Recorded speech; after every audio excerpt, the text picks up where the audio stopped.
the average investor, I think you should buy real silver. You should buy it now, and you should hold it with an outlook of at least 5 years.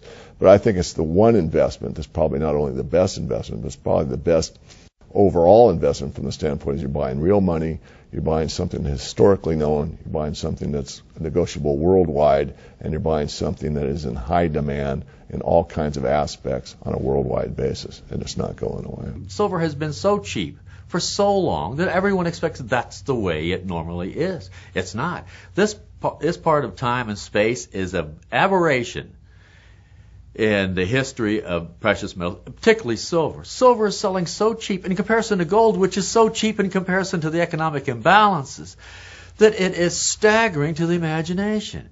The only good thing about this whole thing is that the gross ignorance and stupidity of the majority of investors means that the asset is so underpriced that those who get in now, before those people understand the error of their ways, will make gigantic amounts of money when silver does get back to its normalized, everyday, precious metal price. It is the poor man's gold. I think the outlook for silver prices, continues to be good for easily another decade or so. There's a great potential for explosive growth in the price of silver. This thing should be selling for over 100 right now, but it's not.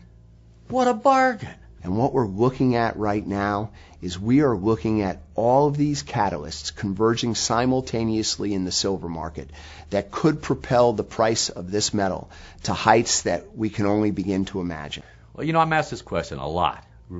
It's surprising. How much should I have? And they give me lots of statistics about how much money they have, where their money is, blah, blah, blah, blah. I tell them, go out and buy 100 ounces. Go to bed. When you wake up tomorrow, think to yourself, is that enough? And if it's not, buy some more. Go to bed. Wake up tomorrow morning. Think to yourself, do I have enough?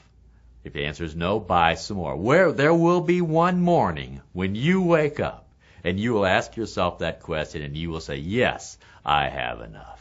And that is the answer. I think silver definitely has something to recommend itself to an investor who is prepared, I think, to follow the market quite closely, to monitor a position quite closely, because, as I said, it's a volatile metal and you need to be on top of what you're doing, perhaps, but there is scope for bigger moves than in the case of gold. As far as I can see, most of the above ground inventories are gone, and when we reach that inflection point, the price is going to skyrocket.